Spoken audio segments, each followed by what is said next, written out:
ज्योती जळाली कारुण्य सिंधू भव दुःखहारी तुझ वीण शंभो मज कोण तारी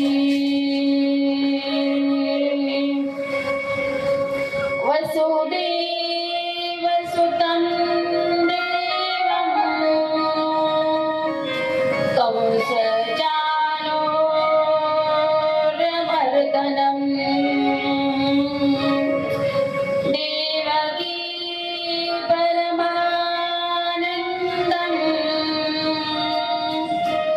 कृष्णं वन्दे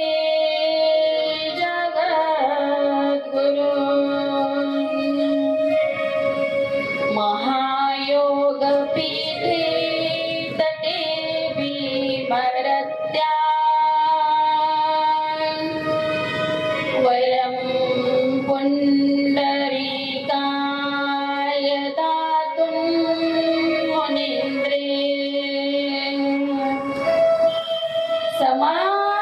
समागस्ततिष्ठं तमानन्दकन्दं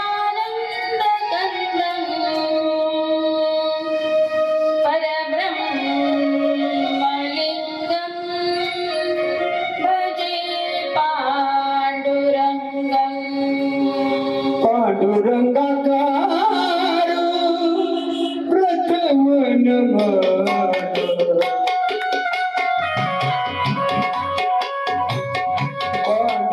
पांडुरंगाकार प्रथम नमः दुसरे चरण संताजिया संताजिया संताजिया त्यांच्या कृपाने गतीचा विस्तारू बाबाजी सद्गुरु त्यांच्या कृपाने गतीचा विस्तारू बाबाजी सद्गुरु दास तुका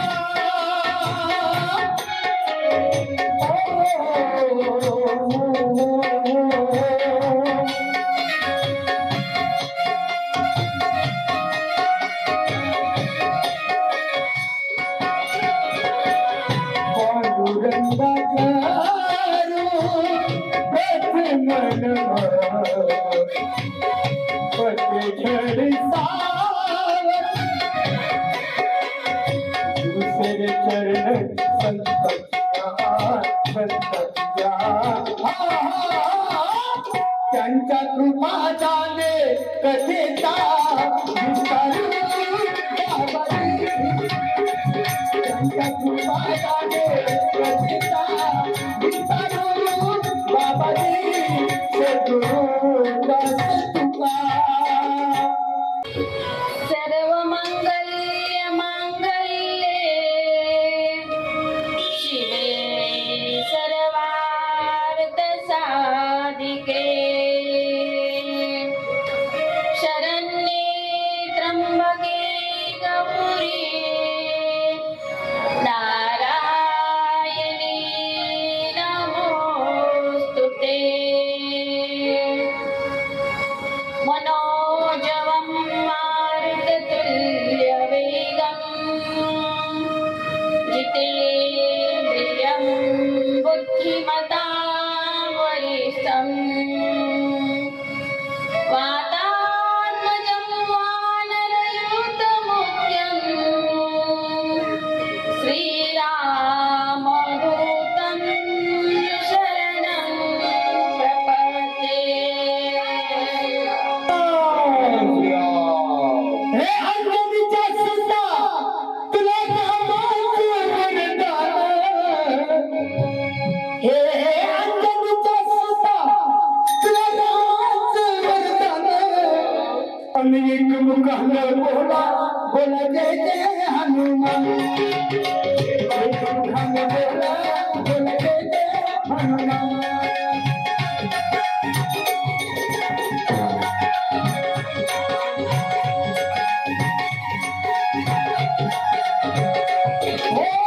भक्त तुझी राम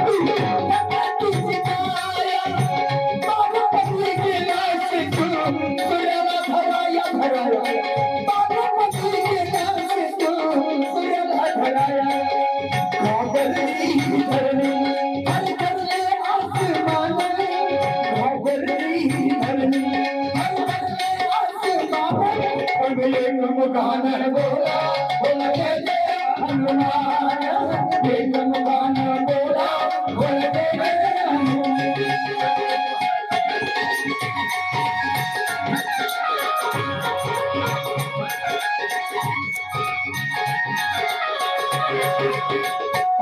तुला नवरत नाचा जानकी निभातला तुला नवरत नाचा जानकी निभातला गोविंदाई की कमती राम कोठे दातला गोविंदाई की कमती राम कोठे दातला और भूल अपने साथी जानकी भगवान और भूल अपने साथी जानकी भगवान एक मुगान बोला बोला जय जय हनुमान और लक्ष्मण कान में हो हमारे राम लक्ष्मण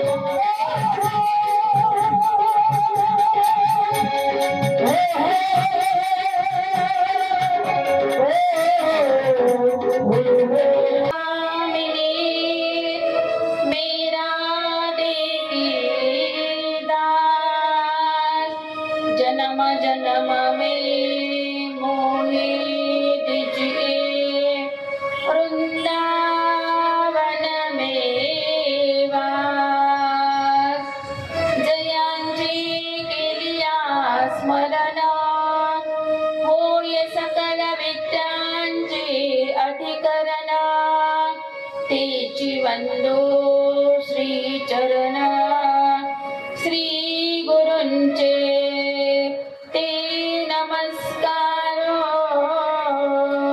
नियाता पुंडलीक वरदा हरी विठ्ठल श्री ज्ञानदेव तुकाराम पंढरीनाथ भगवान की जय माऊली ज्ञानेश्वर महाराज की जय जगद्गुरु तुकाराम महाराज की जय श्री संत निवृत्तीनाथ महाराज की जय गोपाल कृष्ण भगवान की जय दुर्गा माता की जय राधा रानी सरकार की जय महारुद्र हनुमान की जय देवी भागवत पुराण की जय छत्रपति शिवाजी महाराज की जय सच्चिदानंद केरोबा महाराज की जय अपने अपने माता पिता की जय बोलो रे भाई सब संतान की जय। आज आपल्याला दुर्गा चालीसा घ्यायची कथा चालू करायची आणि रोज आपण गीत घ्यायचं भजन घ्यायचं ना तर आज दुर्गा चालीसा घ्यायची आपल्याला नमो नमो नमो नमो नमो नमो जगदम्बे नमो नमो नमो नमो नमो नमो जगदम्बे नमो नमो दुर्गे नमो नमो दुर्गाहारी निराकार ज्योति तुम्हारी दिलकले मुनियारी सुशील लाल मुहम्मद जान निर्भय लाल मुकुंद प्यार रूप मात को अधिक सहारा दशरथ करते की पार तुम संसार सत्य के कीना पागल है अन्न धन कीना अन्न पूर्ण जग पालन तुम ही आदि सुंदरी राधा क्या बात है पहले काल सबना सहारी तुम गौरी शंकर प्यारी शिव गौरी तुम्हारे गुण भार ब्रह्मा विष्णु तुम्हारे निधार रूप सरस्वती को तुम धारा ये सबरी विष्णु तुम्हारा करियो रूप धरे शिव आगा प्रगट भई भक्त करी कागा रक्षण करी ब्रह्मांड बचाए हरे स्वर्ग बताय लक्ष रूप धरी जगमाई श्री नारायण अंग सहाय ओम जगदम्बे ओम जगदम्बे क्षीर सिंधु करत विनाशा दया सिंधु विनाशा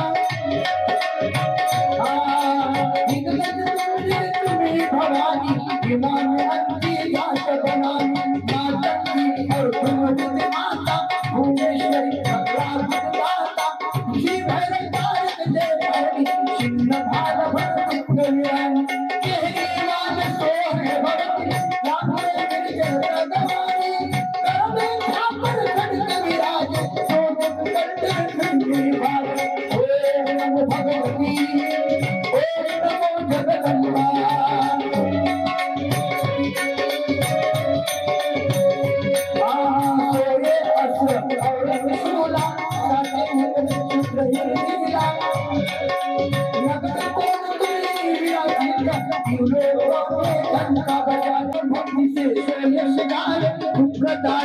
जगदम्बा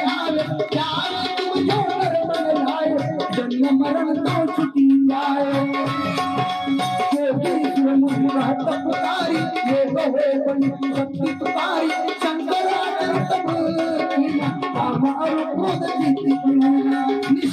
ध्यान धरी शंकर शक्ति रूप का वर्ग को पाए शक्ति गई शरणागत हुई जगत तुम्हारे देश में सदा दुर्गा चालीसा जो कहीं नाम सब सुख भोगा पति मारे देवी दास शक्ति निकाल करो कृपा जगदम्ब भवानी करो कृपा जगदम्ब भवानी करो कृपा जगदम्ब भवानी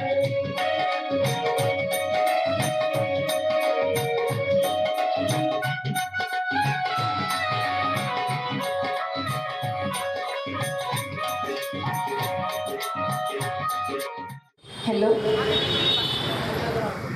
पवित्र अशी आपली ही नाशिक नगरी आणि या पवित्र अशा आपल्या नाशिक नगरीमध्ये आपल्या दुर्गा मातेच्या मंदिरामध्ये चालू असलेली ही देवी भागवत कथा आजच्या आपल्या कथेचा चतुर्थ दिवस ज्यांनी ही कथा आयोजित केली सर्व दुर्गा माता मंदिर ट्रस्ट यांना खूप खूप धन्यवाद त्यात आमचे शैलेश दादा असतील चौधरी बाबा असतील आणि पूर्ण ट्रस्टीचं मंडळ असेल महिला मंडळाचं सुद्धा विशेष सहकार्य आहे या कथेसाठी तुम्हाला सुद्धा खूप खूप धन्यवाद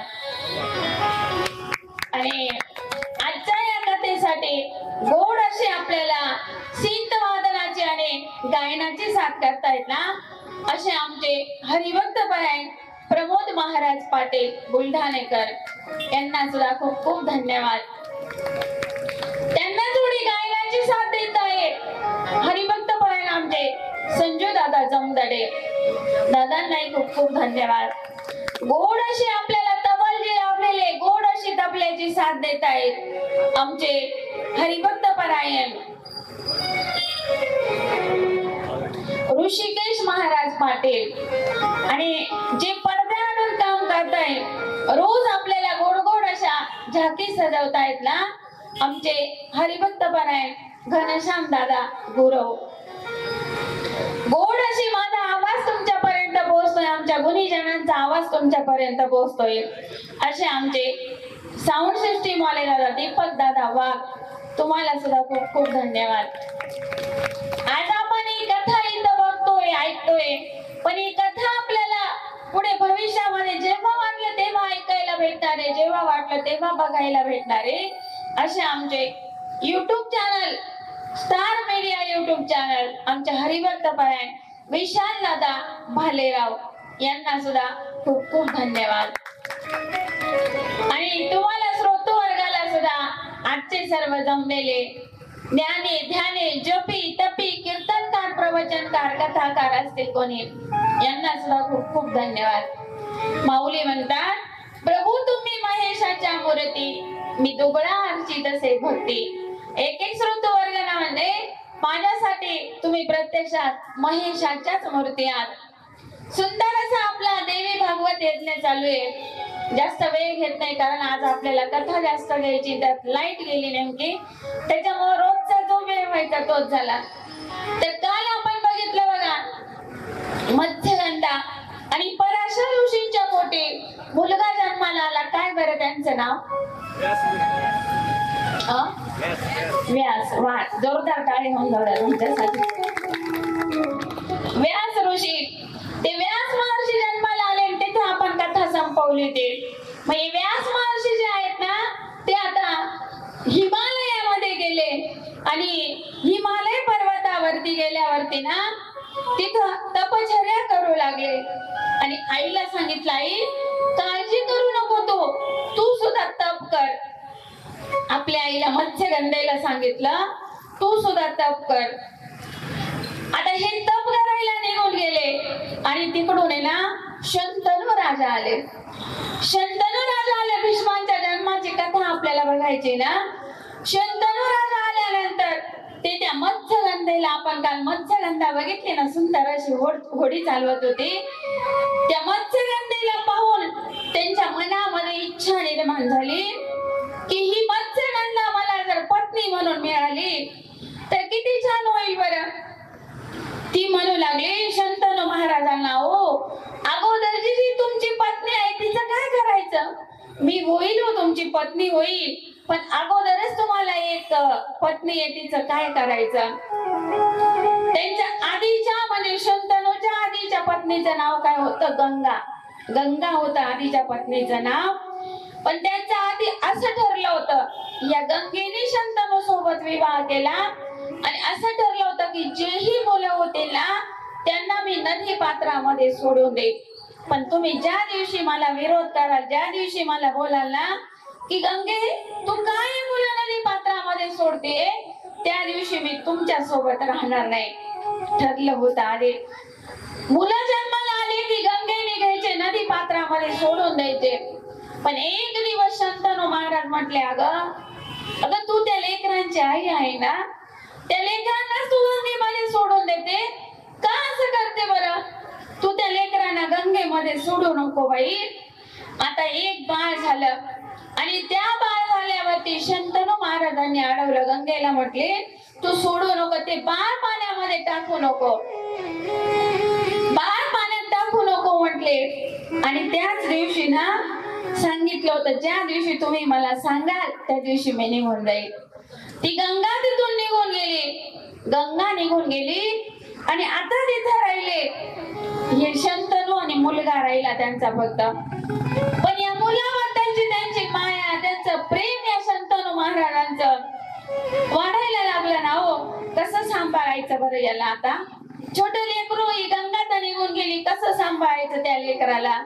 मग एक दिवशीचा प्रसंग आहे बघा, जेव्हा नदीच्या तटावरती हे शंतनू महाराज आले आणि त्या शंतनूचं लक्ष त्या सत्यवतीकडे म्हणजे त्या मत्स्यगंधेकडे गेलं आणि त्या मत्स्यगंधेला ते म्हणू लागले, माझी पत्नी होशील का तू? ती म्हटली, ठीक आहे मी तुमची पत्नी होईल, हो पण तो निर्णय माझ्या हातात नाही ना, माझा विवाह कोणासोबत करायचा? माझ्या वडिलांना विचारायला जावं लागेल, माझे वडील ज्या मुलाशी माझा विवाह करतील ना त्या मुलासोबत मी विवाह करेल। मग ते शंतनू राजा आणि ते सर्वजण जे मत्स्यगंधेचे वडील होते त्या कोळ्याच्या घरी गेले, कारण कोळ्याची मुलगी होती नाही मत्स्यगंधा, त्या कोळ्याच्या घरी गेले आणि त्या कोळी दादाला विचारू लागले की तुमच्या मुलीचा हात माझ्या हातात द्याल का? हात माझ्या हातात द्याल म्हटल्यावरती त्या मत्स्यगंधेने सांगितलं, म्हणजे मत्स्यगंधेच्या वडिलांनी सांगितलं, देईल मी, पण तुमचा आधीचा मुलगा आहे त्याचं काय करायचं बरं? माझी मुलगी तुमची पत्नी होईल आणि माझ्या मुलीपासून जे तुम्हाला मुलं होतील, पण तुमचा आधीचा मुलगा राज्यकारभारावरती बसेल, मग माझ्या मुलीचे मुलं का भिक्षा मागतील का इकडे तिकडे? शंतनू राजा म्हटले, त्याची तुम्ही काळजीच करू नका, मी बरोबर करेल, पण नाही तुम्हाला आधी अट मान्य करावी लागेल आणि अट मान्य असेल ना तरच माझी मुलगी मी तुम्हाला देईन. ठीक आहे. शंतनू राजा घरी आले की शंतनू राजा दिवसेंदिवस विचार चक्र चालू झालं. त्यांचं टेन्शन मध्ये राहायला लागले. काय इतकं टेन्शन येत असेल बरं आपल्या वडिलांना की शंतनू राजाचा मुलगा विचार करतोय. मग एक दिवस मुलाने धीर धरून विचारलं, बाबा कसली काळजी करताय हो बाबा तुम्ही, खूप टेन्शन मध्ये आहात. मग बाबांनी प्रकार सांगितला की मला त्या मत्स्यगंधे सोबत लग्न करायचंय. पण तिच्या वडिलांनी सांगितलं तुमच्या आधीच्या मुलाचं काय. एवढंच ना बाबा काळजीचं कारण. हे शंतनू राजाचा मुलगा स्वतः गेले आणि मत्स्यगंधेच्या वडिलांना भेटले. तो तरुण तडफदार मुलगा पाहिला आणि आपल्या वडिलांच्या लग्नासाठी भीक मागतोय तरुण तडफदार मुलगा. ते म्हटले, अरे काही डोक्यात फरक आहे का, तुझ्या गोळ्या भेळ्या संपलाय बाबा. अरे इतका तरुण तडफदार मुलगा, तू विवाह करावा ना माझ्या मुली सोबत, तर तू वडिलांचं मागणं घेऊन आलाय. नाही बाबा माझ्या वडिलांची इच्छा आहे. अरे पण उद्या जर माझ्या मुलीचे मुलं झाले ते का तुझं दास्यत्व पकडतील का बरं. नाही बाबा तुम्हाला काळजी ना तर बघा मी अजन्म अविवाहित राहील. मी विवाहच करणार नाही. तुम्हाला इतकी काळजी ना, विवाहच करणार नाही. आणि अरे विवाह करणार नाही, जरी तू विवाह केला नाही पण तुझ्या मनात जर उद्या त्या राजगादीची ईर्ष्या उत्पन्न झाली तर मग काय करशील. तर दुसरी प्रतिज्ञा, या गंगापुत्र म्हणजे गंगापुत्र देवव्रत, आधी त्याचं नाव काय होतं देवव्रत. या देवव्रताने केलं की मी अजन्म बघा ब्रह्मचारी तर राहील पण या राजगादीवरती कधीही बसणार नाही. या राजगादीचा त्याग करेल मी, अशी भीषण प्रतिज्ञा केली. आणि म्हणून त्यांचं नाव काय पडलं, भीष्म. जीवे नावांचे. म्हणून त्या भगवंताला शरण जात जा. भीष्मांचा पण खरा केला. भीष्म जन्माला आले. आता भीष्मांनी पण खरा केला आपल्या वडिलांसाठी. बघा झाला का अजून असा एखादा मुलगा याच्यानंतर की आपल्या वडिलांना जी मुलगी आवडली तिच्याशी स्वतः विवाह करून देणारा आणि स्वतः मात्र आजन्म ब्रह्मचारी राहणारा. भीषण प्रतिज्ञा केली म्हणून भीष्म पितामह नाव पडलं. आता शौनकादी ऋषी सुतांना विचारू लागले, ठीक आहे भीष्म प्रतिज्ञा केली पण कौरव पांडव कसे जन्माला आले याची कथा आम्हाला सांगाल का. तर सूत आता कौरव पांडव जन्माला कसे आले याची कथा सांगतायत. त्या सत्यवतीचा विवाह आहे ना शंतनू बरोबर झाला. म्हणजे मत्स्यगंधेच नाव सत्यवती होता, मत्स्यगंधा होता आणि योजनगंधा होतं, 3 नाव होते. त्या मत्स्यगंधेचा विवाह शंतनू बरोबर झाला. या शंतनू राजाला 2 मुलं झाले, चित्रांगद आणि विचित्रवीर्य. हे दोन्ही मुलं जन्माला आले पण त्यांना पुत्रच झाले नाही. निपुत्रिक अवस्थेत मरण पावले. विचित्रवीर्याचा 2 स्त्रिया, या विचित्रवीर्याच्या 2 स्त्रियांना, त्याच्यामध्ये विचित्रवीर्याच्या 2 स्त्रियांनी धृतराष्ट्र जो आहे ना हा जन्मताच अंध निपजला. म्हणजे त्याला जन्मांत निपजला. त्याला डोळेच नव्हते. का डोळे नव्हते तर समागमाच्या वेळेस अंबिकेला, आता यांच्यापासून तर मुलं झाले नाही ना, मग व्यासांपासून मुलं उत्पन्न करायचे म्हणून अंबिकेनं काय केलं, समागमाच्या वेळेस या व्यासांचं तेज सहन झालं नाही आणि अंबिकेनं नेमके डोळे बंद केले. म्हणून धृतराष्ट्र कसा जन्माला आला, अंध जन्माला आला धृतराष्ट्र. आणि पुढे जी आहे तर अंबिकेला व्यासांचं तेज सहन झालं नाही, तिनं डोळे मिटले. आणि दुसरा झाला पांढऱ्या वर्णाचा, त्याचं नाव काय, पंडुराजा. अंबालिकेला आपल्या दासीला पाठवलं आणि तिच्यापासून आता आहे ना परत एक पुत्र झाला, त्याचं नाव विदुर. म्हणजे धृतराष्ट्र, पंडुराजा, पांढरी फटक पडली ती अंबालिका, त्याच्यामुळे तो दुसरा मुलगा झाला, त्याचं नाव ठेवलं पंडुराजा. धृतराष्ट्र राजगादीवर बसण्यास अयोग्य म्हणून पंडूलाच राज्यावर बसवलं आणि विदुराला जे आहे विदुराला मंत्रीपद दिलं. धृतराष्ट्राच्या 2 पत्न्या, गांधारी आणि दुसरी सौबेली. पंडूला 2 पत्न्या, एक शूरसेन राजाची मुलगी कुंती आणि दुसरी जी होती ना ती मद्र देशाच्या राजाची मुलगी माद्री. थोडं नाव नवीन आहे ना त्याच्यामुळे थोडं ऐकायला थोडं टफ जात आहे, पण कौरव पांडवांचा जन्म आपल्याला करायचा आहे. ज्या कथा आल्या त्या घ्यावाच लागणार आहे शॉर्टकट मध्ये का होईना. मग धृतराष्ट्रापासून गांधारीला 100 मुलं झाली, तीच 100 कौरव. आणि जी सांबारी होती ना सांबारीला एकच मुलगा झाला, त्याचं नाव युयुत्सुड. आता कुंतीला कुमारी असताना सूर्यापासून एक मुलगा झाला होता, त्याचं नाव काय? कर्ण. आणि या कुंतीचा विवाहानंतर पंडू राजा बरोबर झाला, आधी कर्ण झाला. कर्ण कसा झाला होता हो? तर आता शौनकादी ऋषींनी सुद्धा प्रश्न केला की आधी मुलगा झाला आणि नंतर तिचा विवाह पंडू राजा बरोबर झाला, असं का झालं बरं? तर सुतांनी आता सांगण्यास सुरुवात केली. ही कुंती ना ही शूरसेन राजाची मुलगी. आणि कुंती भोज राजाने काय केलं, तिला मागून घेतले आणि स्वतःला तिला मुलगी मानलं या कुंतीला. एकदा दुर्वास मुनी तिथं येऊन 4 महिने राहिले होते या राजाच्या घरी. मग या कुंतीने ना कुंतीनं दुर्वास ऋषींची खूप सेवा केली होती. दुर्वास ऋषींची सेवा केल्यामुळं दुर्वास ऋषींनी तिला सांगितलं होतं वरदान माग, तुला काय वरदान पाहिजे ते. मग या दुर्वास ऋषींनी सांगितलं होतं तू ज्या देवाची किंवा कुणाची आराधना केली ना तो देव तुझ्या पुढे प्रगट होईल.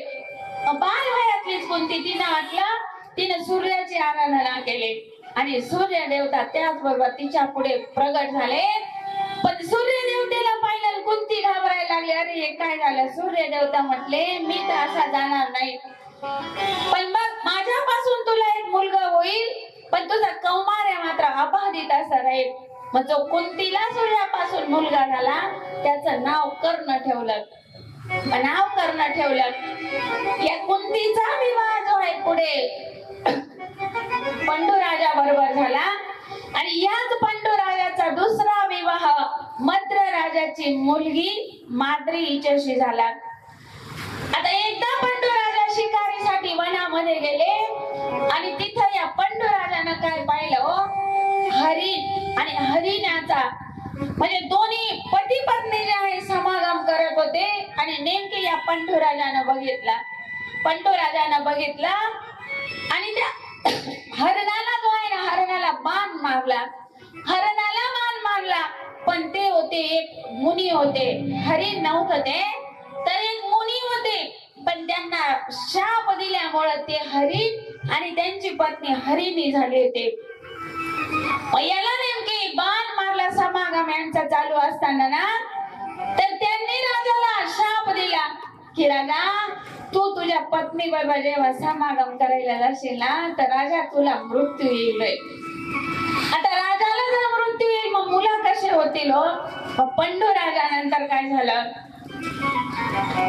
मग यांनी काय केलं? ह्या दोनही पत्न्यांनी कुंती आणि माद्री यांनी आणि पुत्र नसेल ना तर ते शेवटच्या वेळेस सांगितलं निपुत्रिक जर असेल ना तर त्याला असं वाटतं बापरे मी एवढी मोठी इस्टेट कमवून ठेवली, ही इस्टेट नेमकी कोणाला द्यायची बरं?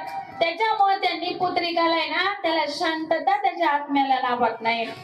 मग कुंतीला पहिला मुलगा झाला धर्मराजापासून, त्याचं नाव युधिष्ठिर. वायुदेवापासून भीम झाला, इंद्रापासून अर्जुन झाला आणि मग कुंतीने माद्रीलाही मंत्र दिला कारण तिलाही मूल पाहिजे होतं ना. मग माद्रीला अश्विनी कुमारापासून नकुल आणि सहदेव झाले. अशी या कौरव पांडवांच्या जन्माची कथा तुमच्या पुढे सांगितली. आपल्याला पुढची कथा पुढे घेऊन जायची ना. आता धर्म कसा टिकून ठेवायचा बघा. आणि आपल्याकडे जर धर्म असेल ना बाकीचे यश कीर्ती वगैरे सर्व गेलं तरी धर्माला परत यावं लागतं. एक राजा होता इतका धर्मपरायण होता, धर्मानुसार तो राजा आपलं जीवन जगत होता. राजाजवळ लक्ष्मी होती, कीर्ती होती, सर्व वैभव होतं, यश होतं, सर्व वैभव होतं. पण एकदा पहाटेच्या वेळेस राजा उठला आणि ब्रह्म मुहूर्तावर ना राजाला एक स्वप्न पडलं की एक सुंदर स्त्री आहे. सुंदर स्त्री राजासमोर उभी राहिली आणि ती सुंदर स्त्री राजाला म्हटली, राजा उठ. राजे साहेब स्वप्नातच म्हणू लागले, कोण आहात तुम्ही आणि ब्रह्ममुहूर्तावर मला का उठवताय? ही म्हटली, राजा मी लक्ष्मी आहे, लक्ष्मी. अरे बरेच दिवस झाले मी तुझ्या घरात आहे बाबा, पण आता मला आहे ना तुझ्या घरात राहायचा कंटाळा आला, मी निघून चालले तुझ्या घरामधून. बघा आपल्याही घरात जर लक्ष्मी आली, पण पैसा, लक्ष्मी म्हणजे पैसा आला, पण घरातलं काही जर संपलं आपल्या, तर तो पैसा राहतो का? आता पैसा आला, किराणा आणायचंय, काही आणायचं, तो पैसा तिथं खर्च होतो ना. मग ती लक्ष्मी राजाला म्हटली, मला कंटाळा आला बाबा तुझ्या घरात थांबून थांबून, कारण लक्ष्मी खूप चंचल आहे, ती एक ठिकाणी कधीच स्थिर राहत नाही, कोणाच्याच घरी स्थिर राहत नाही. म्हणून गरिबी आणि श्रीमंती ही येतच असते. गरिबी आली तर लाजायचं नाही आणि श्रीमंती आली तर जास्त उत मात करायचं नाही. ती लक्ष्मी आपल्या घरात कंटाळून निघून जाते. मग लक्ष्मी म्हटली मी चालले. लक्ष्मी निघाली, राजा काहीच बोलला नाही. राजा म्हटला, अरे तू जाऊ शकते, काही फरक पडत नाही. लक्ष्मी गेली ना, त्यानंतर यश नावाचा पुरुष आला, तोही निघून गेला. राजाने त्यालाही जाऊन दिलं. नंतर ये कीर्ती, यश, लक्ष्मी गेली आणि चौथ्या क्रमांकाच्या राजाजवळ आला धर्म आला. आणि धर्म म्हटला, राजा मीही चाललो आता तुझ्यापासून. राजा म्हटला, मी तुला जाऊ देणार नाही. लक्ष्मी गेली, यश गेली, कीर्ती गेली ना, पण मी धर्म आजपर्यंत माझा सोडलेला नाही. पण धर्माला जाऊ दिला नाही. धर्म तिथं थांबला ना, परिणाम असा झाला की धर्म तिथं थांबल्यामुळं लक्ष्मी, यश आणि कीर्ती हे आपोआप घरात आले. सांगायचं कारण एवढं की आपल्याकडे सर्व गेलं ना, पण आपण धर्म कधी सोडायचा नाही. मग धर्म कोणता हो, तर दुसऱ्या का तिसऱ्या दिवशी बघा, दुसऱ्या दिवशी जे याच्यात सांगितलं, खरा तो एकची धर्म जगाला प्रेम पावे. तो धर्म तर आहे, पण आपल्याकडं परत परत सांगते मी, रोजचे 1000 रुपये येत असते ना, 1000 रुपयातले 100 रुपये चांगल्या कामाला दान करा. हा सुद्धा आपल्याकडचा धर्मच आहे. कुणाची कधी टिंगल टवाळी करू नका, कधी कुणाची निंदा करू नका. आणि राहायचं असेल ना दुसऱ्याशी, नम्रपणे राहा. नम्रपणे राहिलं तर फायदा काय होतो बघा. नदी, या नद्या ज्या आहेत ना, या सर्व सागराच्या पत्नी आहे नद्या. एक दिवस सागर दादाने प्रश्न केला, म्हणजे सागरवर का समुद्राने प्रश्न केला आपल्या पत्न्यांना, का ग अगं तुम्ही जेव्हा माझ्या बरोबर वाहत येतात ना, माझ्यामध्ये वाहत येतात, बाई मोठे मोठे झाड झुडप वगैरे, गाड्याची गाड्या, बंगल्याची बंगले तुम्ही वाहत आणतात, पण माझा एक प्रश्न आहे आणि मला असं वाटतं की तुम्ही वाहत येत असताना तुमच्या नदी पात्रामध्ये जो लव्हाळा असतो ना, तो लव्हाळा तुम्ही घेऊन आले तर बरं होईल. नद्यांनी विचार केला. नद्या म्हणायला लागल्या, ओ पती देवा, आम्ही मोठे मोठे झाड वगैरे आणू शकतो, कारण आम्ही जेव्हा जोर जोरात वाहायला लागतो, जास्त महापूर येतो बघा, तेव्हा हे सर्व झाड वगैरे वाहून जातात. पण लव्हाळा असा आहे, जास्त पाणी आलं की तो नम्र होतो, म्हणजे तो वाकून जातो. आमच्या नदीला जास्त पाणी आलं की लव्हाळा वाकून जातो. आणि जेव्हा कमी पाणी राहतं ना नदी पात्रामध्ये, तर तो ताट मानेनं जगतो.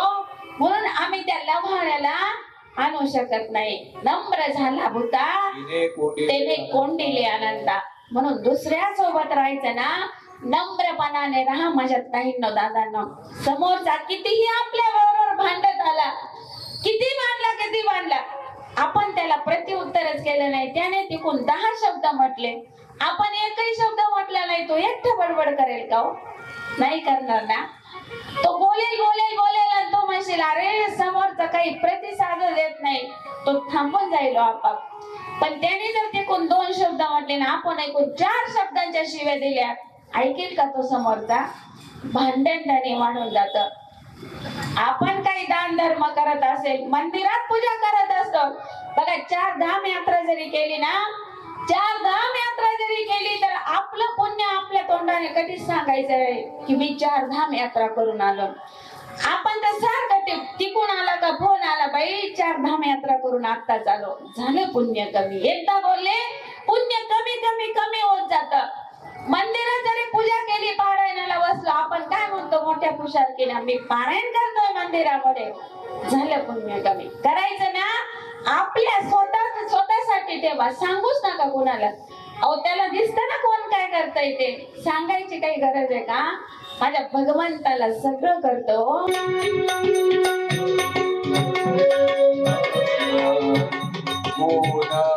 लावण्याचे खाणे,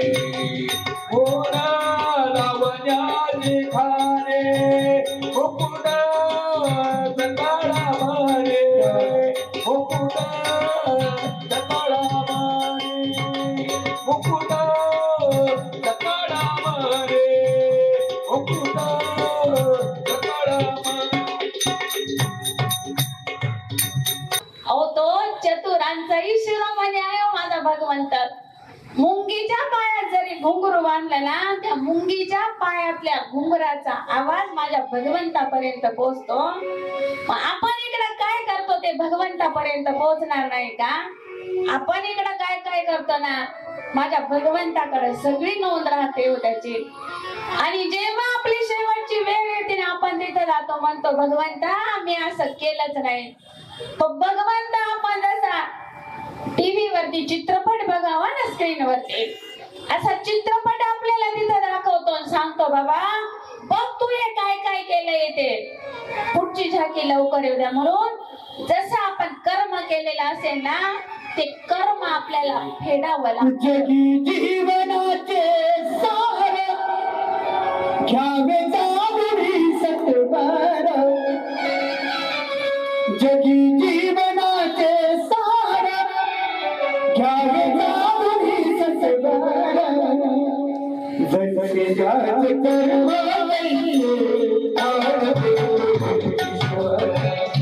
जैसे जात कर्म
मन की मैं ना जानो जानो जानो बीके मन की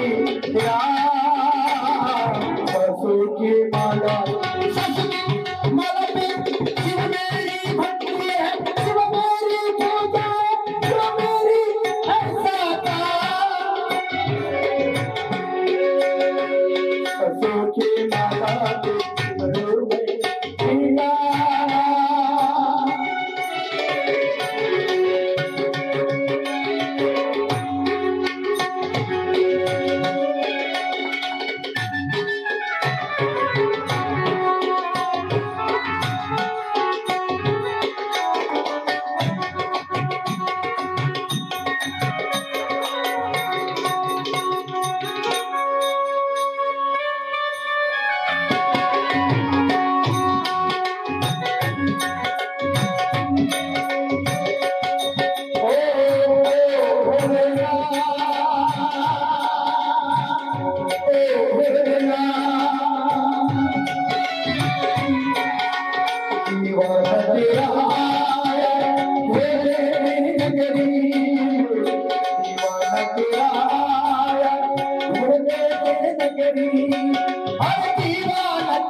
नदी काला अरे भोले तेरे नगरी दीवाना हो गया रे वो दीवाना हो गया दीवाना हो गया रे वो दीवाना हो गया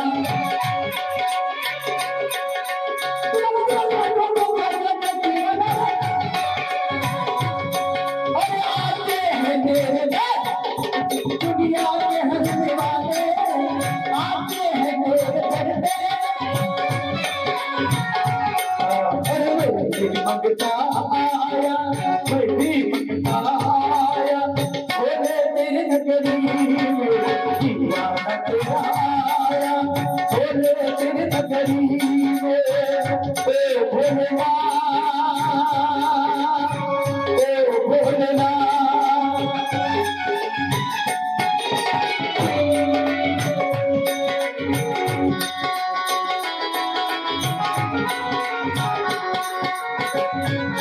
और आते हैं तेरे घर में दुनिया की बड़े प्यारी आते हैं तेरे घर में दुनिया के जाण्याच्या आधी शक्ती प्राप्त करून घेण्यासाठी या भगवतीचीच आराधना केलेली आहे.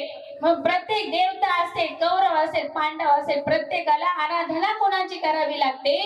या शक्तीची आराधना करावी लागते, भगवतीची आराधना करावी लागते. आता ही परीक्षिती राजा, सुंदर अशी परीक्षिती राजाची झाकी आली आहे. परीक्षिती राजा म्हणजे कोण हो? तर हा पांडवांचा नातू हा परीक्षिती राजा. एकदा सुंदर सर्व राज्यकारभार परीक्षिती राजाचा सुंदर असा राज्यकारभार चालू होता. पण परीक्षिती राजाला आहे ना शिकारीसाठी जायचं होतं आणि या परीक्षिती राजानं काय केलं?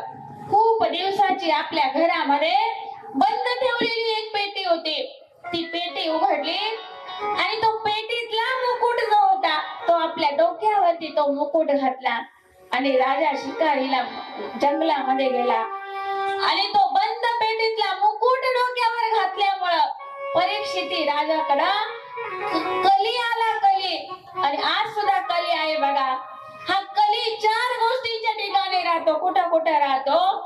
द्यूत, मध्य, व्याभिचार आणि हिंसा या ठिकाणी कली राहतो. या 4ही ठिकाणी प्रत्यक्षात कलीचं वास्तव्य आहे.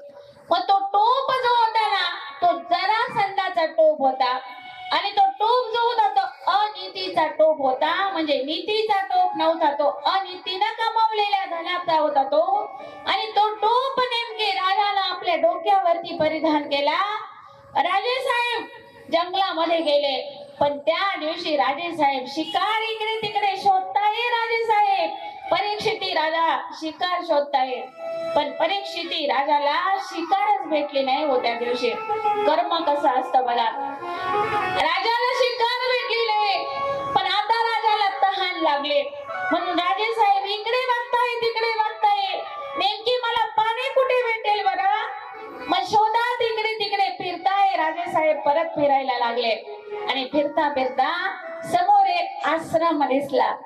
त्या आश्रमामध्ये राजे साहेब आले आणि त्या आश्रमामध्ये ना ऋषीवर्य जे आहे ध्यान मग्न झालेले होते. ध्यान अवस्थेत ऋषीवर्य बसलेले. राजे साहेब निघून आले. परीक्षिती राजा विचारताय, या ऋषींना विचारताय, साधू बाबा ओ ऋषीवर्य मला पाणी प्यायचंय. ओ विचारताय परीक्षिती राजा पाणी प्यायचंय. पण शमीक ऋषी मात्र नेमके शमीक ऋषींचा आश्रम होता आणि शमीक ऋषी ध्यान अवस्थेत बसल्यामुळं राजा काय मागतोय काय म्हणतोय ना शमीक ऋषींच्या राजाकडे लक्षच नाही हो. पण राजाला असं वाटलं रे मी तर इतका मोठ्या घरचा राजा प्रत्यक्षात पांडवांचा नातू आहे आणि जंगलामध्ये आलोय आणि हा ऋषी स्वतःला काय समजतोय नेमके. या परीक्षिती राजाला राग आला आणि परीक्षिती राजानं काय केला? सर्प होता, सर्प राजाला तिथं दिसला. तो मेलेला सर्प परीक्षिती राजाने उचलला. तो आपल्या हातामध्ये घेतला परीक्षिती राजानं आणि शमीक ऋषी त्यांच्या ध्यान अवस्थेत बसलेले. या परीक्षिती राजानं तो मेलेला सर्प घेतला आणि शमीक ऋषींच्या गळ्यामध्ये तो सर्प घालून दिला. हाताने शमीक ऋषी तरीही ध्यान अवस्थेमधून बाहेर येते ना, पण शमीक ऋषी ध्यान अवस्थेत बसलेले शमीक ऋषींची अवस्था अशी झाली, असो ऐसा कोठे आठवायचे नाही, तेहीच विदेही भोगो दशा. देहावरती शमीक ऋषी राहिले नाही हो, पण शमीक ऋषी बसलेले. त्यावेळेस शमीक ऋषींचा मुलगा शृंगी ऋषी तिथं आला आणि शृंगी ऋषी विचार करतोय, अरे माझ्या बाबांच्या गळ्यामध्ये कोणी हा मेलेला सर्प घातला बरं? ज्याने कोणी हा मेलेला सर्प माझ्या बाबांच्या गळ्यात घातला असेल ना, त्याला येत्या 7 दिवसामध्ये तक्षक नाग येईल आणि तोच तक्षक नाग याला दंश करेल आणि हा परीक्षिती राजा त्याने मरण पावेल. आता शृंगी ऋषीने शाप दिला, शृंगी ऋषी निघून गेले. पण जेव्हा हे शमीक ऋषी आपल्या ध्यान अवस्थेमधून बाहेर आले आणि ध्यान अवस्थेमधून बाहेर आले हे शमीक ऋषी, आणि शमीक ऋषींना कळालं, अरे माझ्याच मुलाने आहे ना, शृंगी ऋषीना इतक्या मोठ्या राजाला शाप दिलाय, परीक्षिती राजाला. नीतीने वागणारा हा परीक्षिती राजा, पण कलीने का प्रवेश केला होता, टोप कुणाचा घातला होता? अनितीने वागणाऱ्याचा जरासंधाचा टोप डोक्यात घातला होता. त्याच्यामुळे राजा सुद्धा मनात नसताना तो मेलेला सर्प घातला, राजाला शाप भेटला. पण शमीक ऋषी सांगताय, शमीक ऋषींनी आपल्या भक्तगणाला शिष्याला बोलवलं, शिष्याला बोलवलं शमीक ऋषींनी, आणि शमीक ऋषी आता आपल्या शिष्यांना सांगताय, बाबा शमीक ऋषी आपल्याला शिष्याला सांगतायत, अरे कोणीतरी जा आणि परीक्षिती राजाला याची पूर्व कल्पना द्या रे, काय शाप मिळालाय नेमके, की राजाला येत्या 7 दिवसामध्ये तक्षक नाग दंश करून मरणार आहे ना राजा. राजाला निरोप द्या, राजा नीतीनं वागणार आहे. राजाला म्हणा तुझं काहीतरी कल्याण कर बाबा, कल्याण करायच्या दृष्टीने राजाला निरोप द्या. आता हे ऋषीवर्याने सांगितलं, आणि ऋषीवर्यातले हे जे ऋषीचे शिष्य जे आहेत ना, शिष्य परीक्षिती राजाकडे गेले. परीक्षिती राजाला घडलेला प्रकार सांगितला. मग परीक्षिती राजाने आपल्या गुरुवर्यांना बोलवलं आणि गुरुवर्यांनी सांगितलं, राजा तुला भागवत ऐकावं लागेल. तू 7 दिवस जेव्हा भागवत ऐकशील ना, 7 दिवसात भागवत ऐकलं की तुझ्या मनामध्ये तुझा तर मृत्यू काही चुकणार नाही बाबा. पण 7 दिवस जर भागवत ऐकलं ना, तर तुझ्या मनातली जे सर्व दोष आहे हे निघून जातील राजा, आणि मोक्षाची प्राप्ती होईल रे. और जीने की चाहत न होती अगर तुम न होते, अगर तुम न होते.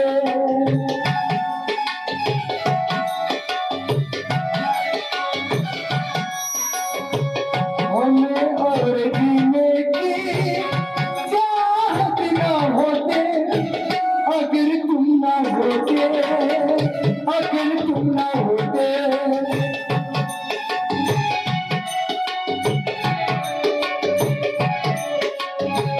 हमें जब तुम्हारा सहारा न मिलता, भंवर में ही रहते किनारा न मिलता.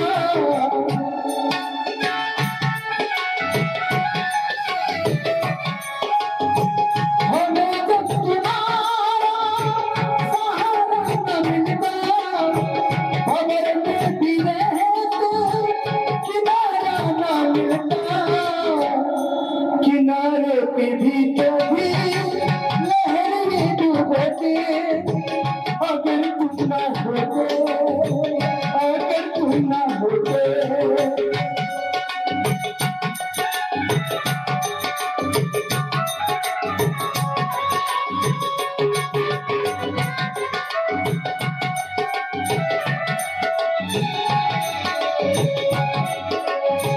तुम्हें क्या पता कि तुम मेरे क्या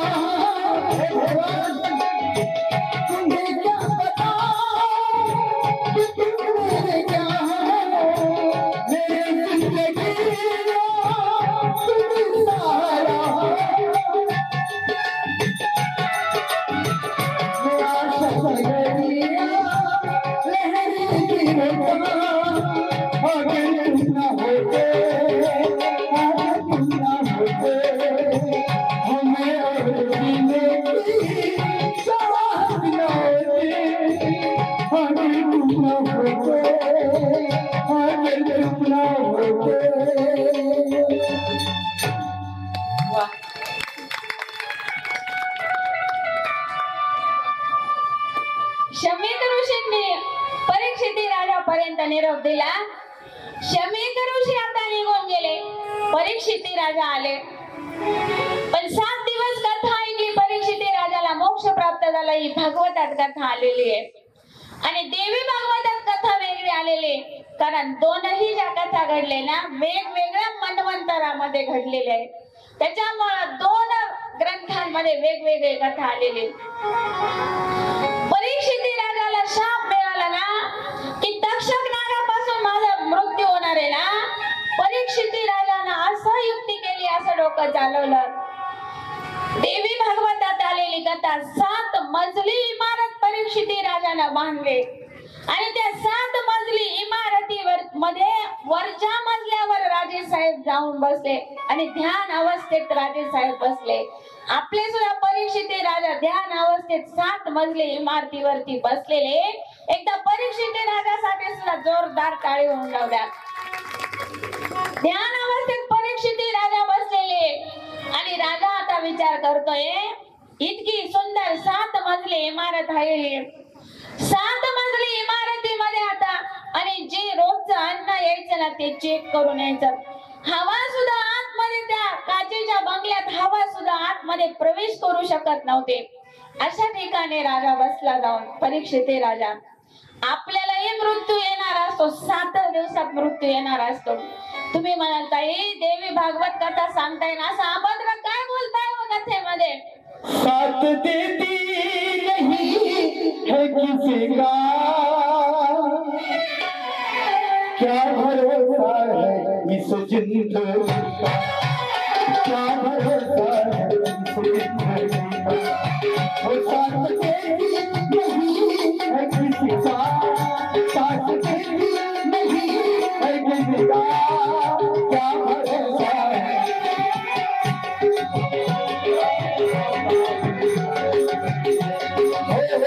साथ रुक जाएगी चलते चलते, साथ रुक जाएगी चलते चलते, वो शम्मा बुझ जाएगी चलते चलते, वो दम निकल जाएगा रोशनी का, वो दम निकल जाएगा रोशनी का,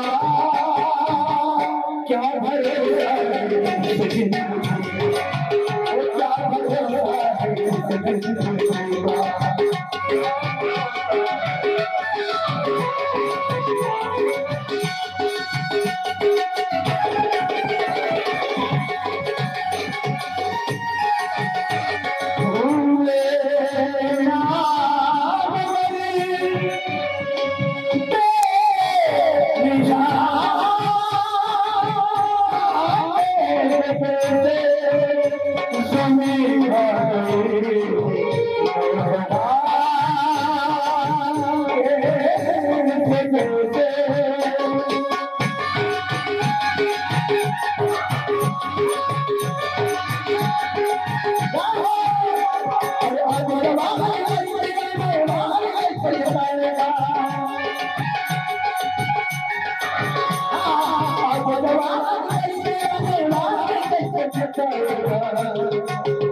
की चर्चा सूरज धीरे धीरे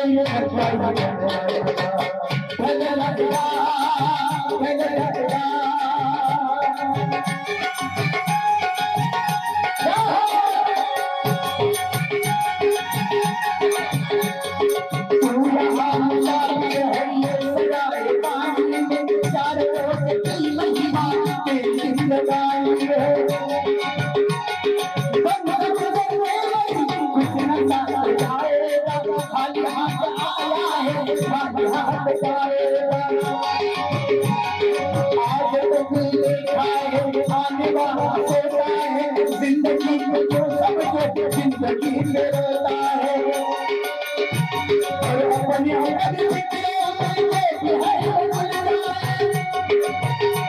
और जिंदगी हम जीते हैं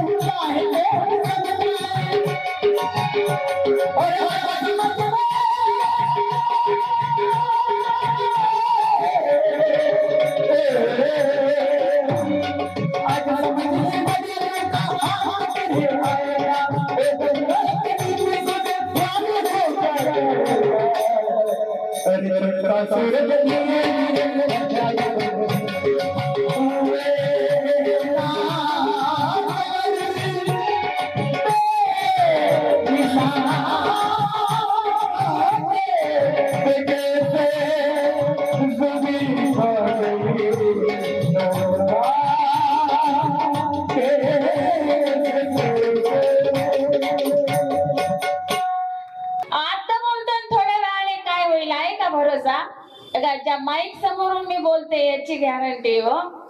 दादाच्या शूटिंग मधून कॅमेरा मधून शूटिंग करतात त्या कॅमेऱ्याची सुद्धा गॅरंटी आहे. आपण एखादा आता तबल जे आमचा सुंदर तबला वाजवत आहे त्याची गॅरंटी देतात. सिंध आहे त्याची गॅरंटी देतात. आपली गॅरंटी देतो का कोणी?